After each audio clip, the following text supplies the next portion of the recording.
can't stand soft-boiled eggs that are all runny like this. I told Hermione to boil them exactly 4 minutes. Well, does this look like a 4-minute egg to you? I'll have to speak to that woman. All right, but let me speak to her. I mean, I don't want to fire her the day after I hired her. And besides, sometimes you get a little lofty with people. That's not true, only when it's necessary. Besides, didn't I tell you that I didn't want you to hire anybody without me?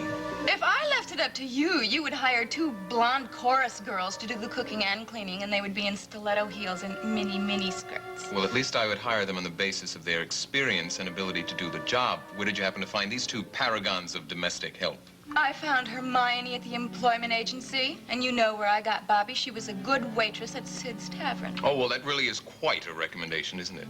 Besides, I found a very drab quality about her that appealed to me. Now, I think I'm going to have to teach her to stand around the table because I want some coffee and I want it now! You can't very well scream for the woman, Raven. Why don't you get one of those little dinner bells that you can tinkle on? That's a good idea. Right now, I'm going to have to go check on the kitchen, and I hope that our little drab maid will learn that she has to be more attentive. She may be more than that, my darling. She may be a drab little spy. Jody, I can only talk for a minute. I just wanted to tell you I don't have the watch. Bobbie, why not? What happened? Well, I told you I dropped it and broke the crystal, and it doesn't play any tune now. But when I tried to get it out of the house, I got caught. Bobbie, please, give it up now. Listen to me. You're only going to get yourself into trouble. It's too late now, Jody. I've got to try and find...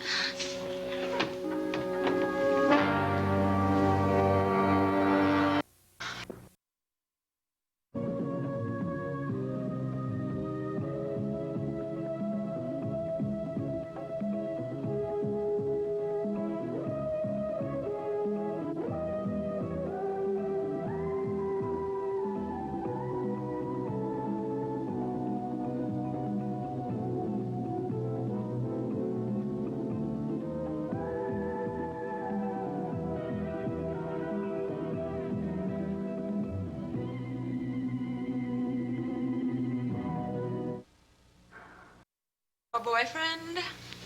No, a girlfriend. I gotta go now, Irma. Well, excuse me for intruding on your personal life, but we do need you in the dining room. Yes, ma'am. Sorry to keep you waiting.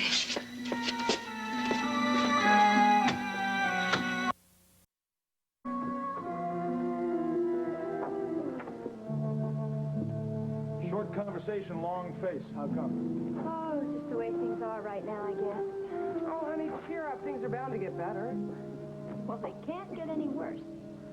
You planning to visit Gavin? Are you going to see him this morning? Yeah. Well, look, I've got to be going in a minute or so. Can I give you a lift? Sure. I could use a lift. Well, maybe once you see Gavin, you'll feel better. Oh, I doubt it. Especially since I'm not bringing him any good news. There's nothing to tell him. Nothing's happening. Well, why don't you talk about other things with Gavin? I mean, things other than his troubles. I do. At least I try. Miles, it's only surface conversation. And then we always ended back at the same old place where we started. Well, I guess it is kind of hard to avoid. How about you, honey? What's your day like? Busy. I want to get an early start, so I'll be leaving soon. How about you? Yeah, well, I'm going to my office right away this morning instead of the hospital first. Oh, that's right. You have to meet with Miss Avery. Yeah, I'm afraid it's the only time she'd agree to come for a visit. She's very choosy about her time. Aren't we all? Well, it's all right. There are a few things I want to straighten out with her. Oh, yeah? Like what? Well, in particular, I want to ask her a question about the way she seems to be using her charge cards rather freely. Anyway, I gotta go. You want to come? Yeah. Okay. Well, bye. Have a nice day. Yeah, you too.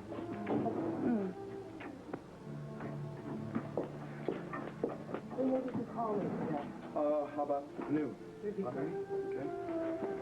Bye-bye. Jody, chin up. I'm trying.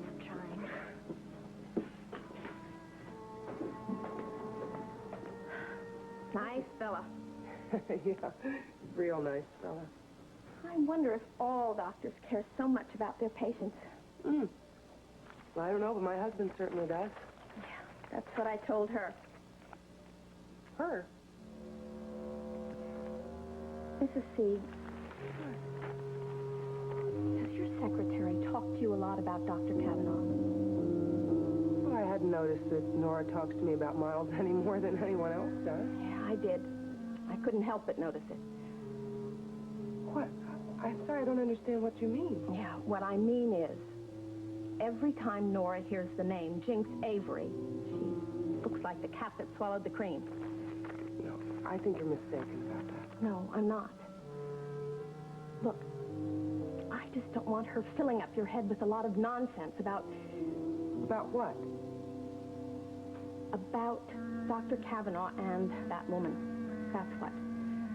Look, Nora is doing nothing of the kind, I can assure you. Mrs. Goodman, I have a lot of things to occupy my mind right now besides that nonsense. Well, I'm sorry to have brought up something so unpleasant. I'll just clear away these dishes.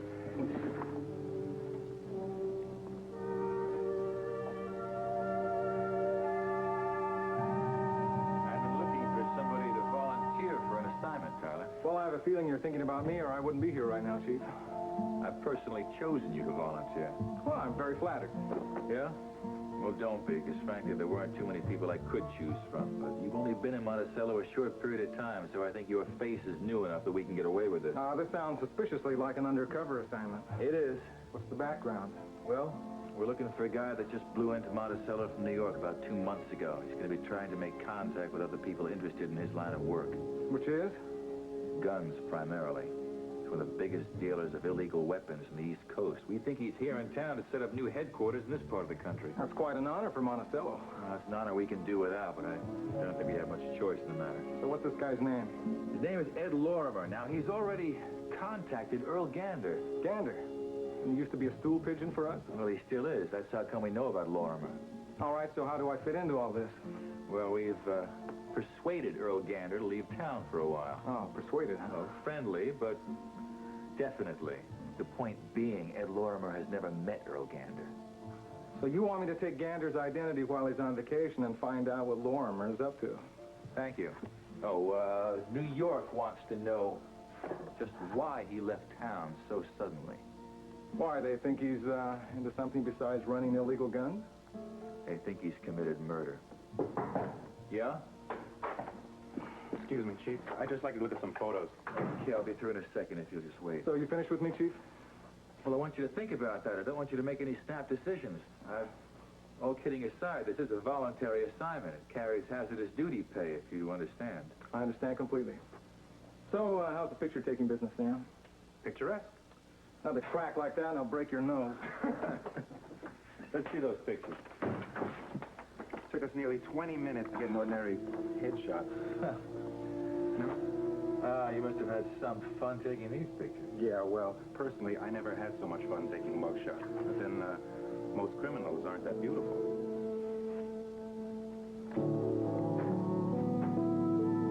Yeah, most criminals aren't that beautiful.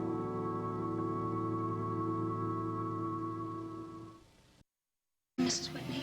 Yes, Bobbie, and I would like to not have to ask for it twice. Yes, ma'am. Good morning, all. Good morning. Morning, Geraldine. What would you like for breakfast? Oh, just tea and toast is fine for me, Bobbie. Thank you. Yes, ma'am. Well, the atmosphere at this table is decidedly frigid this morning. Why? These eggs. Is that all that's upsetting the domestic tranquility this morning? No, that's not the only reason that this morning is not starting off well. Yes, my husband is being an old grump about the new servants. Personally, I think he's irritated because he had no say in hiring them, even though I had no say in hiring Spencer Varney. That was different. Geraldine, don't you agree that the new cook should be given every chance? After all, good cooks are so hard to come by. At the risk of taking sides, yes, I do agree. A good cook is worth her weight in gold. Well, Geraldine, at the price of gold these days, I think that's a bit excessive, especially with this particular cook. Skylar, the subject is getting very boring. And then perhaps I'd better change the subject. Raven, do you remember our conversation about Fowler Wilcox? Yes, I do. It started me thinking about Fowler again. And I realized that somewhere I must have some photographs of him taken in Washington. Here. These were taken ages ago, of course. Which one is Fowler? He's on my right, next to Senator Foley. Very nice-looking man. Very. For God's sake, do we have to be treated for breakfast with a bunch of photographs that have no part in any one of our lives? Skyler, he was a part of my life, however small it was. And we do know his son, don't we? Yes, we do. Unfortunately. I wonder if Damien would like to have those photographs. I'm certain that he would. And I am certain that he would not, due to the circumstances. He's made it clear that he's ashamed of his father, and I'm certain that he would like to forget about him. Skyler, I don't agree with that. After all, Damien thought enough of his father to save his last letter to him. Why, he even went so far as to bring that letter to this house and read it to... Read it to whom, Geraldine? Yes, well, To you. He read it to me. To you. Yes, he just showed up one day, and he had this letter that he wanted to read to me, and I have no idea why he thought I would be interested. But that's all he did. Well, I've had it. I've told Chief Mallory that Tyler is not to harass us again, and I'm going to make sure that it's going to end once and for all.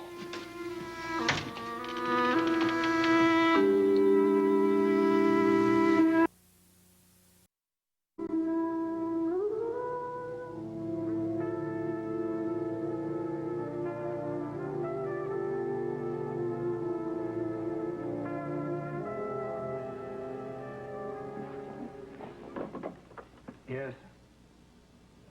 Oh, yes, huh? Well, that's too bad for Mr. Whitney. Now, wait a second. Wait a second. No. Put him on. Yes, Mr. Whitney. Tyler was at my house again, Chief, uninvited. I'm going to have him drawn and quartered. I'm going over your head this time, Chief. I'm going to the commissioner or the mayor, maybe. Now, wait a second. That won't be necessary. That won't be necessary. This may come as a surprise to you, but I agree with you. In fact, I'm going to have Tyler suspended. Wait a minute. Are you saying that just to assuage me to... No, I'm not. I'm very serious. I'm going to put him on indefinite suspension. Well, it's about time. It's about time you started using your head. Yeah, well, as soon as he goes undercover, I'll put him on suspension. Raven, dear. And here's the memo from Mrs. Saxton. Thanks, Patty. Oh, it's a report on viewer phone calls over the last 24 hours. Oh, great. Oh, look how wonderful. All this positive response to Nancy's return to the newsroom. I knew it would be a plus for the station, and she seems to be enjoying herself so much. Is there anything else? Nothing inter-office. Well, why don't we tackle this mail? We never can seem to keep abreast of it, can we? Seems that way. I think it's wonderful. You know, it's phone calls and mail. That's the only way we have to know whether the people like us or not. And the fact that they actually take the time to write in, it proves that they really care, for better or worse. This lady wants to know if TV makeup hurts your face. Tell her no, but if she saw me without it, she'd be in great pain herself. Uh-oh. What? This one seems very irate. Uh-oh. My dear Miss Drake, first of all, I think you should change your hairstyle. And second, I want to say I think it's wrong of you to call yourself Nicole Drake on the air when you're a married woman. Why don't you use your married name of Kavanaugh? Or don't you want to admit to the public you're married? Maybe it's because you've got one of those open marriages where the husband and wife are so independent of each other they're allowed to do anything at all separately. Dear. Anyway, I think it's shameful. Because most of all, by using your maiden name, it looks like you're boasting about your independence. I'm sure not ashamed to sign myself, Mrs. Bill Larson. P.S. I hear you've been made head of the news department. Congratulations. Thanks. Well, she's a lady with very definite opinions, isn't she? Certainly is. Nora, take this down.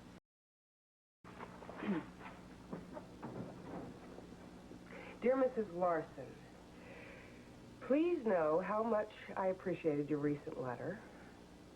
And in response to your interesting comments about the use of my name. Drake is actually my widowed name. I use it professionally simply because that's the only name I've ever used on the air. And changing it when I married Dr. Kavanaugh might have proven confusing to some of my viewers. Please be assured that I value my marriage above all things. And I truly feel that it isn't the matching name which makes a marriage, but the matching love and respect. Sincerely yours, etc., etc., etc. That's a very nice sentiment, Mrs. Kavanaugh. It's a true sentiment. Well, why don't you type that up? I'll get back to some of this other mail.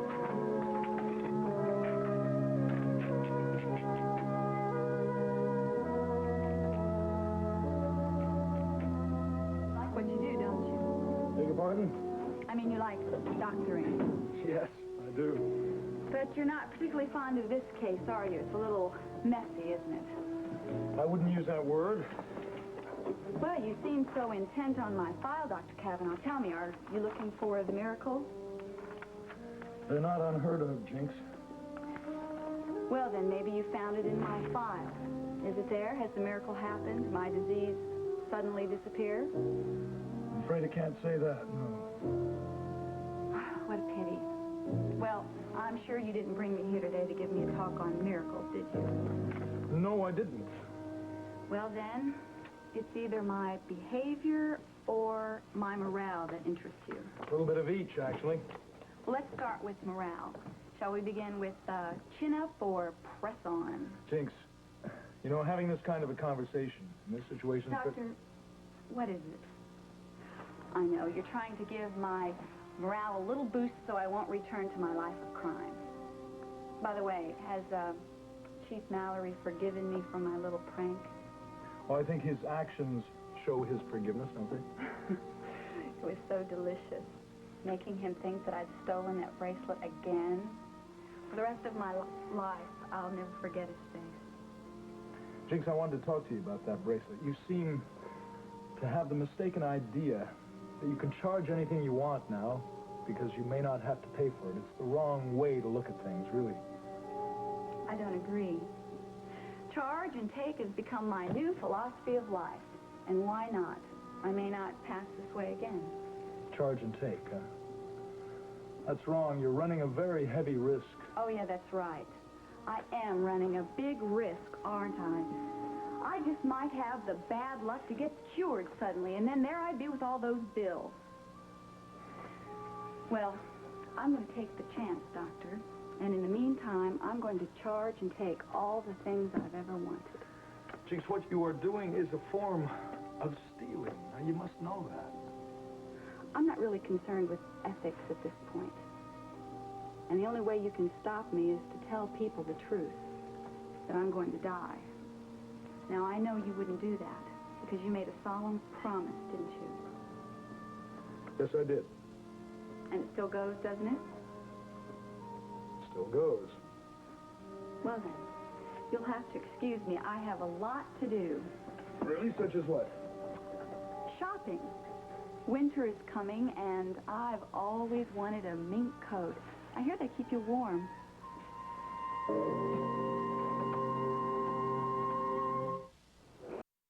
So distraught. It isn't quite the end of the world, you know. Just might be. Oh, I am so deeply sorry. You told me specifically not to mention Damien's visit here. And you just slipped out. I'm absolutely furious with myself. I just wish a big hole would open up so I could jump in it. Well, if it had, I'd have jumped right in beside you. I guess it couldn't be helped. Anyway, I think I will get dressed and get out of here before Sky blows the roof off. Yes, I should be going to. Will there be anything else, Mrs. Whitney? No, I'm just going to get dressed. Mrs. Saxon? No more, dear, thank you. I think you can start clearing now, if you like. Yes, ma'am.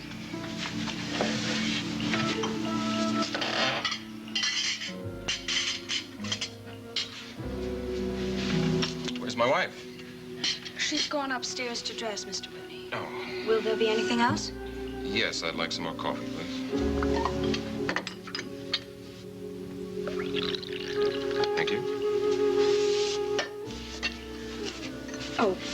that all? No, sit down. You can join me. I couldn't do that, Mr. Whitney. It wouldn't be proper. I said sit down.